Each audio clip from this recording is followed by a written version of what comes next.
नमस्कार, मैं हूं श्वेता सिंह और सीधे कोलकाता से आप देख रहे हैं खबरदार। जाहिर है अगर आप खबरदार कोलकाता से देख रहे हैं तो तमाम चुनावी खबरें तो आपके सामने रहेंगी, लेकिन सबसे बड़ा संकट देश के सामने इस समय कोरोना का है, तो कोरोना पर भी हमारा पूरा फोकस होगा और खबरदार हम आपको उससे करेंगे।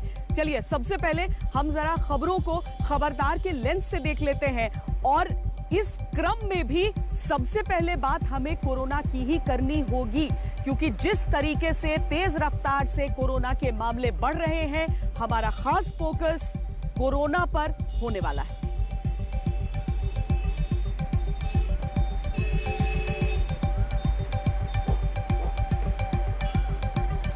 पूरा भारत इस समय यह सोच रहा है कि संक्रमित हो गए तो कहां जाएंगे। मरीज बढ़ते जा रहे हैं। 24 घंटे में 1,69,000 से ज्यादा केस आए हैं। सिस्टम और स्वास्थ्य सुविधाओं का दम घुट रहा है। वैक्सीन की कमी है।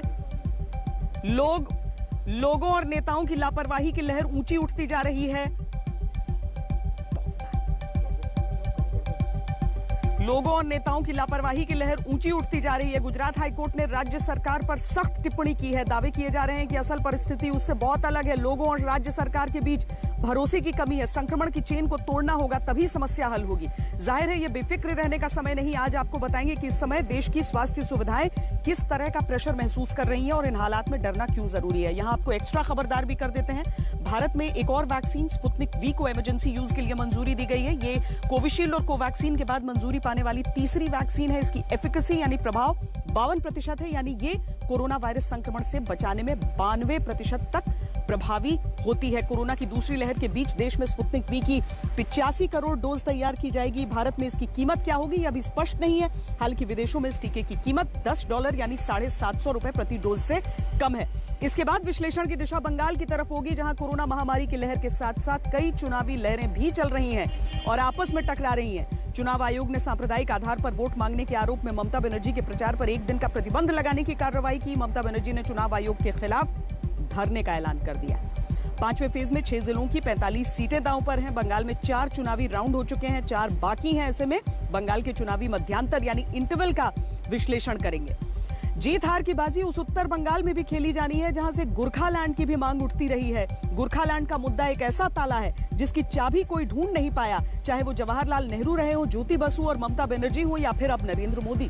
5वें फेज के मतदान से पहले गोरखालैंड का ग्राउंड गणित समझिएगा। प्रचार में दोनों पक्ष में दीदी ओ दीदी, मोदी चाइना और खेला होबे वाले डायलॉग्स और चुनावी शोर के बीच ये ग्राउंड रिपोर्ट आपको कुछ ऐसे समीकरण दिखाएगी जो लोगों के दिलों में दशकों से बैठे हुए हैं। लेकिन शुरुआत खबरदार की हम कोरोना से करने जा रहे हैं।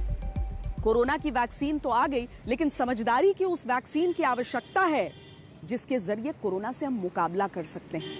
अलग अलग आयोजन हो, रैलियां हो, धार्मिक अनुष्ठान हो, वहां पर क्या इस तरह की समझदारी नजर आ रही है? कोरोना से के मामले में इस समय परिस्थितियां क्या हैं, देखिए जरा ये ग्राउंड रिपोर्ट।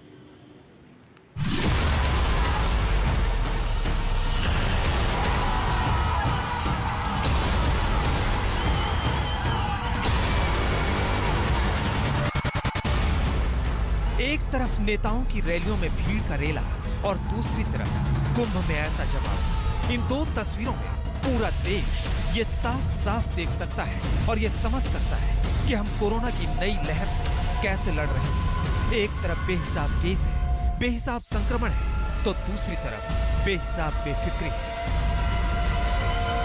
ये अद्भुत अलौकिक दृश्य हर की पैड़ी से, जहां तमाम साधु सन्यासी जो हैं वो इस आस्था की पहली डुबकी लगा रहे हैं गंगा का पूजन करके, क्योंकि मान्यता है कि गंगा रोग और दोष हर लेती है। और ऐसे में जब सारी दुनिया एक महामारी इस रोग से जूझ रही है, आस्था का ये पर्व मनाया जा रहा हरिद्वार में। हालांकि इसकी आलोचना भी हुई कि इतने बड़े महाआयोजन से संक्रमण का जो खतरा है वो बढ़ सकता है। आस्था अपनी जगह और महामारी का संकट अपनी जगह। हरिद्वार में 24 घंटे में सबसे ज्यादा संक्रमण के मामले में शाही स्नान से ठीक पहले कई साधु संक्रमित पाए गए। इनमें अखाड़ा परिषद के अध्यक्ष महंत नरेंद्र गिरी का भी नाम है। कई साधु संतों की रिपोर्ट अभी आनी बाकी है। निरंजनी अखाड़े ने यहाँ आस्था की डुबकी लगाई है। ये घाट साफ किए जा रहे हैं क्योंकि इसके बाद अग्नि अखाड़ों को आना है। कल रात गंगा आरती जब हो रही थी, चूंकि आज सोमवती अमावस्या का पवित्र मौका है, इसीलिए शाही स्नान का आयोजन है। यहाँ पर हजारों नहीं बल्कि लाखों की संख्या में भीड़ थी। घाट दोनों तरफ से भरे हुए थे। निरंजनी अखाड़े के प्रमुख नरेंद्र गिरी कोविड पॉजिटिव पाए गए, उसके बावजूद अखिलेश यादव उनसे मिलने गए। तो ये तो हाल है शासन की मुस्तैदी का यहाँ पर कि कोविड के केसेस बढ़ रहे हैं, लेकिन मॉनिटरिंग या सख्ती अगर कहें तो वो नहीं दिखाई पड़ती। दावे तो बहुत किए गए कि संक्रमण रोकने के लिए हर प्रोटोकॉल का पालन किया जा रहा है, हर तरह की व्यवस्था की गई है, पूरी सावधानी बरती जा रही है। लेकिन जहां एक जगह लाखों लोग मौजूद हों, वहां ये सिर्फ कहने वाली बातें ही लगती हैं। यहाँ कोई भी व्यवस्था फेल हो जाएगी, फिर चाहे इंतजाम कैसे भी। पीछे आप जो रेला देखेंगे वो लंबी भीड़ का है। इनको यहाँ से निकाला गया, हर की पौड़ी का एरिया खाली कराया गया। लेकिन सबसे चूंकि यहाँ पर जो एसओपी है, उस एसओपी में ये भी कहा गया कि जो लोग हरिद्वार उत्तराखंड आएंगे उनके लिए आरटीपीसीआर नेगेटिव टेस्ट बहुत जरूरी होगा। लेकिन जो लोग वो लेकर के नहीं आते हैं, ऐसे टेस्टिंग डेस्क बनाए गए हैं। सिर्फ इसी जगह पर कल सुबह से लेकर शाम तक 9 पॉजिटिव मरीज मिले थे और लगातार ये टेस्टिंग जारी है। लेकिन ना कहीं सख्ती, ना किसी को डर, ना मास्क, ना सोशल डिस्टेंसिंग। आंकड़ा सुनकर आप हैरान हो जाएंगे। 2-4 लाख नहीं, 21 लाख लोगों ने कल रात से आज दोपहर तक हरिद्वार में डुबकी लगाई है। अब जितनी भी और कोई भी व्यवस्था कर लीजिए, जहां इतने लोग इकट्ठा हो, क्या वहां संक्रमण का खतरा नहीं होगा? जो हमारी एसओपी है, जिसमें हमें आरटीपीसीआर कोविड नेगेटिव रिपोर्ट लेके आना है, उसका अच्छा पालन किया जाए। घाटों पे सोशल डिस्टेंसिंग थोड़ा मुश्किल है, आप जानते हैं, क्योंकि स्पेस लिमिटेड है और उसी स्पेस में सबको स्नान करना है। लेकिन अगर हम कोविड नेगेटिव रिपोर्ट लेके आ रहे हैं, आपकी बाकी जगहों पे अच्छी सोशल डिस्टेंसिंग जहां पे पॉसिबल है उसको कर रहे हैं, तो हमें बड़ा इससे फायदा होगा। प्रशासन और कुंभ के कर्ता धर्ता भी बेबस है। लोग ही इतने आए कि कोई ज्यादा कुछ कर भी नहीं सकता। लेकिन सवाल तो ये है कि क्या आयोजन को सीमित नहीं किया जा सकता था? लाखों की भीड़ आने ही क्यों दी गई, वो भी तब जब पूरे देश में कोरोना की दूसरी लहर का बड़ा खतरा है और वो कहीं ज्यादा संक्रामक है। हरिद्वार से आशुतोष मिश्रा के साथ आज तक ब्यूरो। देखिए, ऐसा नहीं है कि किसी को कोरोना के खतरे का अंदाजा नहीं है। सबको मालूम है कि खतरनाक है, सबको मालूम है इस बार बहुत संक्रामक है। लेकिन एक आंकड़े से समझिए कि इस बार कितना ज्यादा संक्रमण का खतरा है। जब पहले वेव में कोरोना आया था, उस समय एक संक्रमित व्यक्ति से 30 से 40% आगे संक्रमण बढ़ता था। लेकिन अब 90%, 1 से 90% लोग संक्रमित हो सकते हैं। इतनी तेजी से ये संक्रमण फैल रहा है और इसीलिए कहा जाता है कि वो सारी सावधानियां बरतनी चाहिए। अब जब तक सारे लोग समझ पाए हैं कि हाँ, स्थिति बहुत विकट है, तब तक ये मामला काबू में लाना ही बहुत मुश्किल हो गया है।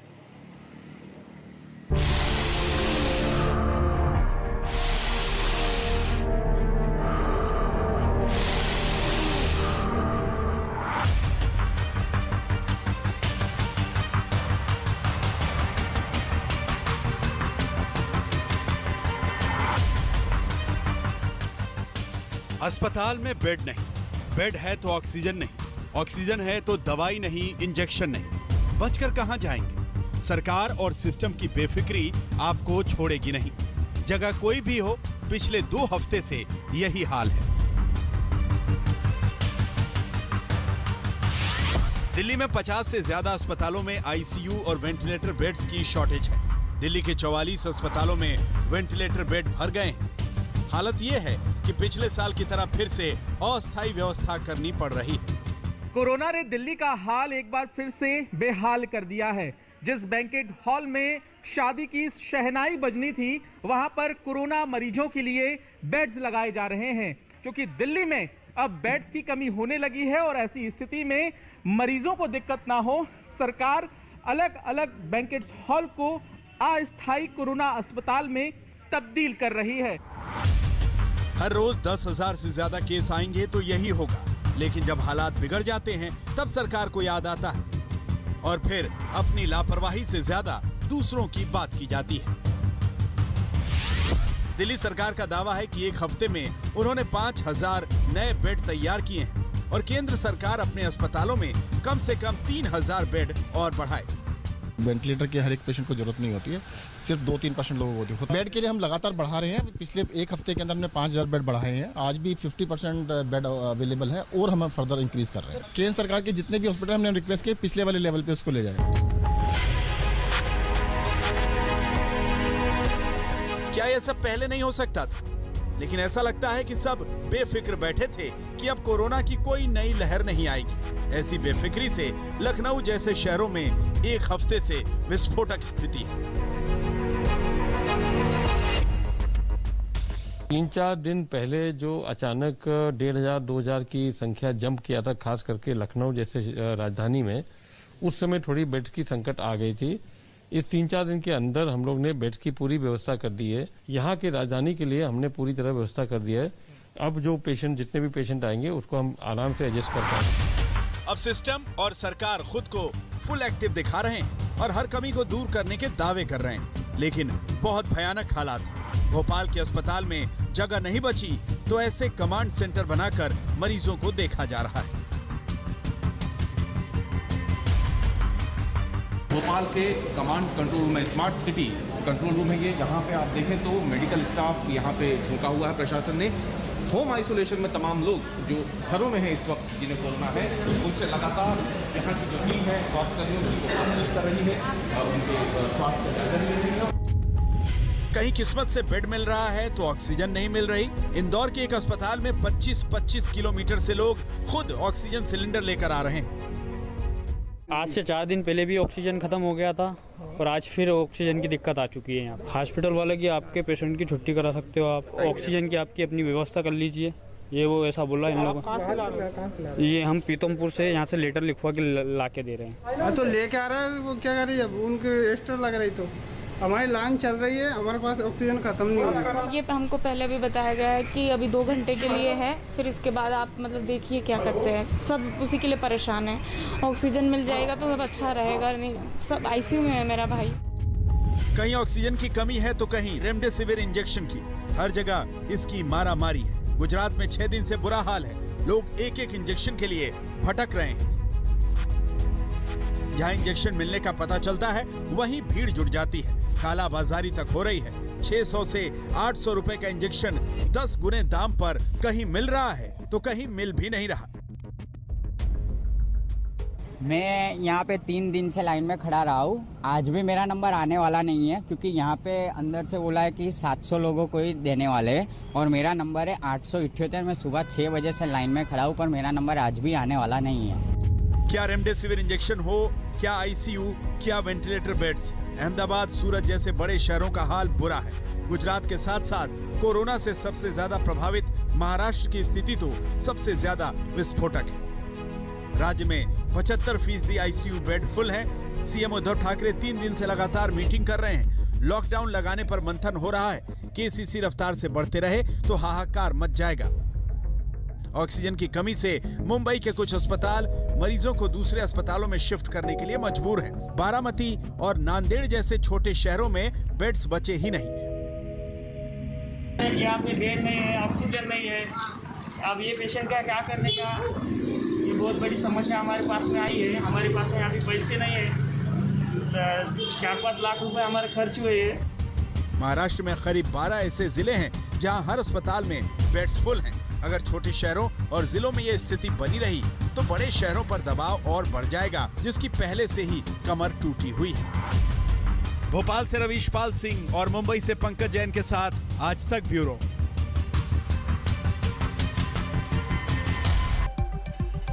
खबरदार में अब हम फोकस जरा बंगाल चुनावों पर करते हैं, जहां पर 5वें दौर का मतदान होना है। उससे पहले ममता बनर्जी पर चुनाव आयोग का सख्त एक्शन आ गया है और ममता बनर्जी की उस पर प्रतिक्रिया भी सामने आ चुकी है।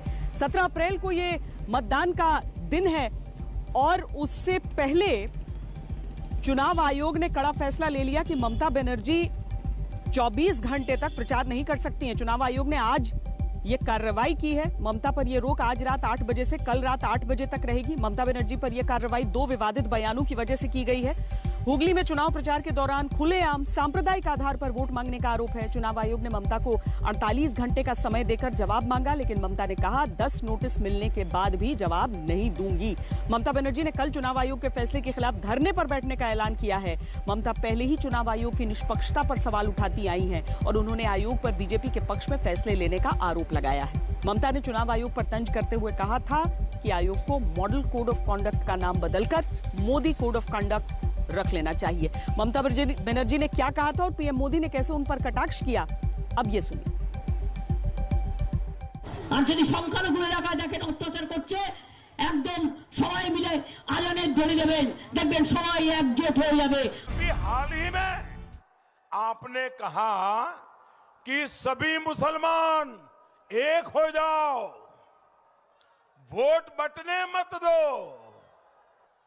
अगर हमने कहा होता कि सारे हिंदू एकजुट हो जाओ, बीजेपी को वोट दो, तो दीदी ये इलेक्शन कमीशन हमें 8-10 नोटिस भेज देता।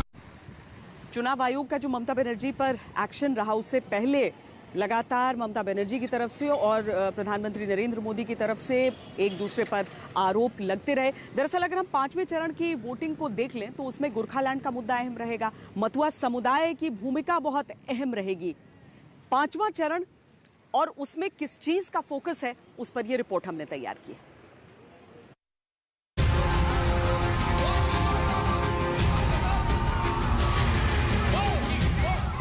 दीदी की पूरी टीम को ही बंगाल के लोगों ने मैदान से बाहर जाने का कह दिया है। अब दीदी बंगाल के लोगों से जरा गुस्सा तो होगी ही। और दीदी का गुस्सा नहीं होता है, दीदी जो सच कहता है उसका रिप्लाई दो।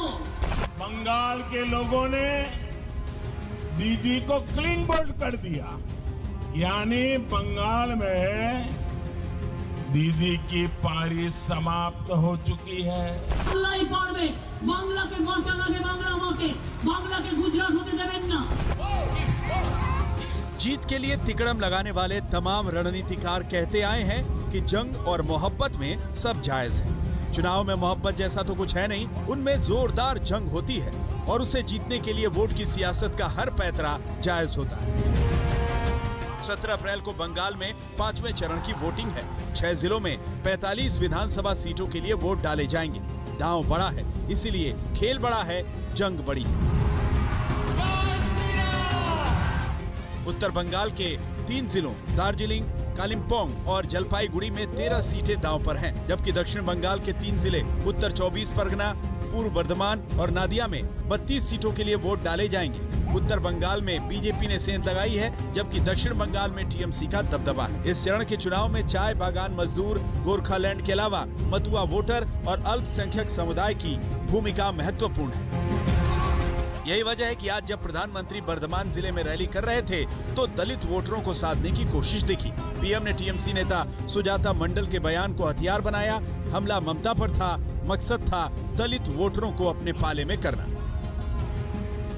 हमारे दलित समाज को, अनुसूचित जाति के लोगों को भिखारी तक कह दिया, लेकिन अभी तक दीदी ने उसका इनकार नहीं किया, विरोध नहीं किया, क्षमा नहीं मांगी। इतना ही नहीं, ये जितने लोग कभी न कभी उनके साथ रहते हैं, हिंदुस्तान की कोई भी दल जो कभी दीदी के पक्ष में खड़ा हो जाता है, वे भी कांग्रेस समेत कोई टीएमसी के दलितों के अपमान करने वाले इस वाक्य के खिलाफ एक शब्द नहीं बोले हैं। दमदम की रैली में ममता जवाबी हमले के साथ तैयार थी। दीदी ने कहा, बीजेपी मतुआ समुदाय को झूठे सपने दिखा रही है, बरगला रही है। ममता ने लिस्ट खोल दी, सिलसिलेवार बताया कि उनकी सरकार ने मतुआ समुदाय के लिए क्या क्या किया। মতুয়াদের জন্য দিদি कुछ नहीं किया। नंबर 1, বড় মা যতদিন বেঁচে ছিলেন বড় মার টোটাল ট্রিটমেন্ট আমি নিজে করেছি আমার নিজের টাকায়। I am proud to do that. মতুয়াদের ওখানে যখন কেউ যেত না আমি যেতাম, আমি রেল স্টেশনটা আগে করেছিলাম। হরিচাঁদ ঠাকুর গুরুচাঁদ ঠাকুরের কলেজ কে করেছে? এই মমতা ব্যানার্জি করেছে। प्रधानमंत्री मोदी ने बंगाल में हुई बिहार के पुलिस कर्मियों की मॉब लिंचिंग का जिक्र करते हुए ममता बनर्जी की घेराबंदी की। जवाब में ममता ने कूच बिहार में अर्धसैनिक बलों की फायरिंग पर सवाल उठाया। पूछा कि बंगाल के लोगों को गोली का निशाना क्यों बनाया गया। वो वीर जवान 2 दिन पहले अपने कर्तव्य का पालन करने बंगाल की धरती पर आया था, लेकिन यहां बंगाल में पीट पीट कर उस पुलिस अफसर की हत्या कर दी गई। मां ने जब अपने वीर जवान बेटे का शव देखा तो मां ने भी दम तोड़ दिया। क्या उस पुलिस अफसर की मां दीदी, क्या वो आपके लिए मां नहीं थी? आप इतनी कठोर है, इतनी निर्मम है, इसका अंदाजा बंगाल की किसी मां को कभी नहीं था। आज के कोई राजनीतिक दल नेता बोलते पारे যে 4টে গুলিতে মরেছে, আরো 4টে গুলি চালিয়ে দাও, বুকের ওপর গুলি চালিয়ে দাও। এই কোন দেশে বাস করছি আমরা? এই কোন বাংলায়? অদ্ভুত কিংবাকার কয়েকটাকে আমরা দেখছি। এগুলো কোথা থেকে আমদানি হয়েছে? এগুলো সীতাভাগ না মিহিদানা? এরা কোথা থেকে এসছে? কোথা থেকে আমদানি হয়েছে? কোথা থেকে রপ্তানি এসছে? আমার লজ্জা লাগে এদের বাংলার লোক ভাবতে, আমার লজ্জা লাগে। बीजेपी को लोकसभा चुनाव में दलितों का भारी समर्थन मिला था। बंगाल में बीजेपी की ताकत हिंदी भाषी वोटर भी है। पीएम ने बिहार के पुलिस अफसर की हत्या का जिक्र करके हिंदी वोटरों के मन में दस्तक देने की कोशिश की, तो ममता का ध्यान भी बीजेपी की ताकत पर है। आज रैली में ममता ने हिंदी भाषी वोटरों को कुछ ऐसे साधा। आप लोग कहिए, छठ पूजा में हम 2 दिन छुट्टी देता है कि नहीं देता है? दुर्गा पूजा छुट्टी दी, काली पूजा छुट्टी दी। चुनावी महासमर में आमने सामने राजनीतिक योद्धा हैं और बीच में निजी हमलों और कड़वाहट का समुद्र है। पीएम ने कहा, ममता को बर्धमान की मिठाई अच्छी नहीं लगती, तो ममता बोली, पीएम बांग्ला बोलते नहीं पढ़ते हैं, और जो पढ़ते हैं वो गुजराती में लिखा होता है। ये दीदी को बर्धमान का मिहिदाना पसंद नहीं है क्या?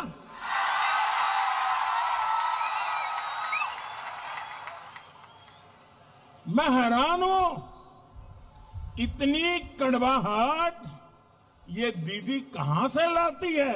আপনি দেখে দেখে বলেন, ও পাতলা একটা কান থাকে, 1-2 টিভির মতো দেখবেন, হালকা একটা থাকে দেখতে পাবেন না, ওটাকে টেলিকমটার বলে, ওটা দেখে দেখে বলে, ওটাতে লাইন বাই লাইন আসে। আপনি কি ভাবছেন মোদি বলবে বর্তমানে মিহিদানা? ও লেখা ইংরেজিতে মিহিদানা, গুজরাটিতে। बंगाल में अभी 4 चरण की वोटिंग बाकी है। बीजेपी और टीएमसी में कोई कम नहीं दिखता। अब 2 विचारधाराओं के टकराव के बीच से ही निकलेगा पश्चिम बंगाल का भविष्य। हार जीत किसी की भी हो, ये तय है कि बंगाल की राजनीति का रीसेट बटन दब जाएगा और राजनीति के तौर तरीके बदल जाएंगे। प्रेमा राजाराम के साथ हिमांशु मिश्रा, कोलकाता, आज तक। सुनते हैं डेरेक ओब्रायन ने क्या कहा। आज जो ईसी ने किया, मोदी शाह का ईसी, आज भारतीय लोकतंत्र के लिए एक काला दिन है। आज जो ईसी ने किया, मोदी शाह का ईसी, आज भारतीय लोकतंत्र के लिए एक काला दिन है। 5वें दौर में उन 3 जिलों की सीटें भी हैं जहां पर गोरखालैंड का मुद्दा बहुत बड़ा है। दरअसल ये आंदोलन लंबे समय तक चलता रहा है। 2017 में हमने देखा कि 100 दिन से ज्यादा पूरा आंदोलन चला था, बहुत नुकसान भी झेलना पड़ा समुदाय से जुड़े लोगों को, लेकिन उसके बावजूद वो अपने आंदोलन को आगे बढ़ाते रहे। हर चुनाव से पहले मुद्दा बढ़ जाता है। लंबे समय से इसे सुलझाने का प्रयास हो रहा है, लेकिन कोई भी इसे अब तक सुलझा नहीं पाया है। इन चुनावों में भी गोरखालैंड का जो मुद्दा है वो है तो प्रमुख, लेकिन एक अलग रूप में।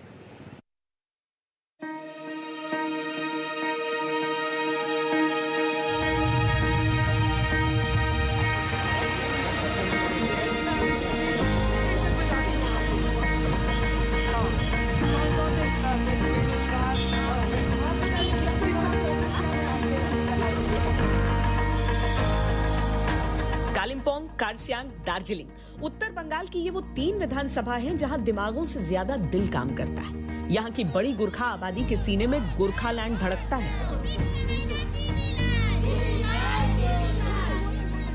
यहाँ पर बहुत सारे लोग हैं जो फौज में, भारतीय सेना में रहे हैं।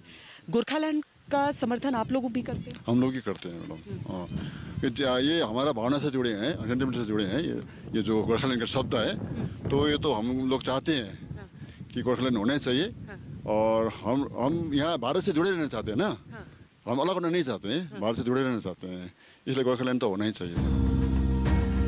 पहचान, बोली और संस्कृति के लिए विशिष्ट स्थान की मांग तो कोई 113 साल पुरानी है, लेकिन 34 साल पहले सुभाष घीसिंग ने भारत के अंदर अलग राज्य की मांग के आंदोलन का रास्ता खोला।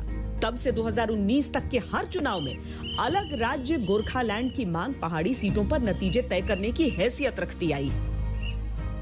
हमारा एक ही डिमांड था कि सेपरेट रजिस्टर फॉर गोरखालैंड, जैसे कि अन्य जगह पे छत्तीसगढ़ हो गया, झारखंड हो गया, हाँ सब जगह हो गया। तो अभी तक 2 बार, फिर 2014 में भी हम लोग ने एस आलोले को यहाँ से MP बना के भेज दिया।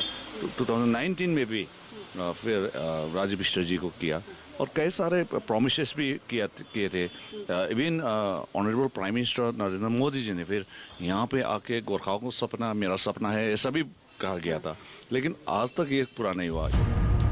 गोरखालैंड की मांग तो अब भी चुनावी मुद्दा है, लेकिन सवाल यह है कि किसकी मांग असली गोरखालैंड की मांग समझी जाए। गोरखा जनमुक्ति मोर्चा के पुराने नेता बिमल गुरुंग बीजेपी से अलग होकर इस बार ममता के लिए वोट मांग रहे हैं। इसी मोर्चे से निकले एक और मोर्चे के नेता विनय तमांग TMC के साथ हैं, लेकिन बिमल और तमांग के उम्मीदवार आपस में एक दूसरे के खिलाफ चुनाव लड़ रहे हैं। TMC खुले तौर पर गुरुंग के साथ है, लेकिन उसकी पहाड़ इकाई हिल TMC तमांग को समर्थन दे रही है। गोरखालैंड की मांग को जन आंदोलन बनाने वाले सुभाष घीसिंग के बेटे मन घीसिंग बीजेपी को समर्थन दे रहे हैं। गोरखालैंड की मांग वाला एक और दल क्रांतिकारी मार्क्सवादी कम्युनिस्ट पार्टी भी बीजेपी के साथ है। 2017 का जो एजिटेशन 105 डेज, यहाँ का जनता, पहाड़ का जनता लोग त्राही हो चुका था। एकदम उन लोग को कोई सेव करने वाला नहीं था। उस वक्त अपनी जाम जोखिम पे डाल के श्री विनय तामाङ अनि थापान जी ने दार्जिलिंग में पीस लाया है। इसके लिए आज जनता उनके साथ है। हमारा बहुत राइट है, this is the political demand है, लेकिन जो हमारा डिमांड है उसके लिए हम कुछ भी करेंगे। बिमल गुरुंग लंबे समय से बीजेपी के साथ थे और उनके समर्थन से बीजेपी ने 2019 के बाद से कभी दार्जिलिंग की लोकसभा सीट नहीं हारी, लेकिन बिमल अब TMC के साथ है। पब्लिक में एक रिजेंटमेंट है अगेंस्ट भारतीय जनता पार्टी, तो अभी पब्लिक का माइंडसेट जो 2019 में था वो नहीं है, टोटली चेंज हो गया है। तो इस बार भारतीय जनता पार्टी दार्जिलिंग हिल्स में जो तीनों उम्मीदवार दे दिया है, लेकिन वो हार मतलब जीत नहीं पाएगा, ये है। गोरखालैंड की मांग से TMC ने कभी खुला मन नहीं मिलाया। बीजेपी इसे राजनीतिक समाधान का मुद्दा मानती है, पर गोरखाओं से मन मिलाने के प्रयास कभी PM के सर पर सजी टोपी के तौर पर दिखते हैं, तो कभी गृह मंत्री अमित शाह के आश्वासन में। एक साजिश यहाँ फैलाई जाती कि NRC आएगी तो गोरखाओं को निकाल देंगे। अव्वल तो भी NRC आई नहीं है, मगर मैं आपको कहकर जाता हूं, NRC आए तो भी एक भी गोरखा को यहां से निकाला। जनता के सामने विकास और पहचान के राजनीतिक वादों के अलावा ये परखने का भी समय है कि उनकी भावनाओं के मुद्दे गोरखालैंड के साथ सच्ची नीयत को लेकर कौन खड़ा है। While staying here, they just want peace and prosperity and everything to be like subtle in Darjeeling. So for that reason, like while I go to vote someone, like I'd rather choose someone like who brings peace and prosperity in here in Darjeeling. ये गोरखा स्मारक है, यानी उन वीर गोरखाओं को समर्पित जिन्होंने देश के लिए हंसते हंसते अपने प्राणों का बलिदान दे दिया, अलग अलग युद्ध में सर्वोच्च आहुति दी है। गोरखालैंड एक भावनात्मक मुद्दा है, लेकिन इसके साथ ही चुनाव दर चुनाव ये एक राजनीतिक मुद्दा भी बन जाता है। और इस बार के चुनावों में चूंकि बीजेपी माइनस गुरुंग है और गुरुंग चूंकि चले गए हैं टीएमसी के साथ, तो गुरुंग माइनस गोरखालैंड है, इसीलिए राजनीतिक तौर पर विधानसभा चुनावों में ये कितना बड़ा मुद्दा होगा, इस पर जरा संशय। कैमरा पर्सन सैयद मोहसिन के साथ श्वेता सिंह, दार्जिलिंग आज तक। 4 चरण का चुनाव हो गया, 4 चरण बाकी हैं और अब जो कुछ है उसमें सारी पार्टियां अपना सब कुछ झोंक रही हैं। अमित शाह लगातार अब रोड शोज कर रहे हैं और उसमें अच्छी खासी भीड़ भी नजर आई। देखिए ये तस्वीरें। वो अधिकार देने का काम। खबरदार में आज के लिए इतना ही। देश और दुनिया की बाकी खबरों के लिए आप देखते रहिए आज तक। नमस्कार, मैं हूं अंजना ओम कश्यप। हमें उम्मीद है ये वीडियो आपको पसंद आया होगा। लेटेस्ट खबरों के लिए यूं ही देखते रहिए आज तक और इस वीडियो के पसंद आने पर लाइक, शेयर एंड सब्सक्राइब करना ना भूलें।